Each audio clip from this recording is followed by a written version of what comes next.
Hi, and welcome to this video on how to delete a credit card from your Amazon account. First, go to Amazon.com and log in to your account. Once you're logged in, head to the top right corner and click on your name. In the drop-down menu, select Account, which will take you to your account page. Here, you'll find various options related to your account. Next, click on Your Payments. This will bring you to the Payments page, where you'll see all the credit cards and payment methods linked to your account.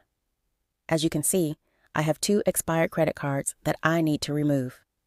To delete a card, simply click on it and then select Remove. The card will be instantly deleted. Now, to delete the second card, I'll repeat the same process. Click on the card and then click Remove. And that's how you delete a credit card from your Amazon account. If you found this tutorial helpful, please like the video and subscribe to our channel. Thanks for watching.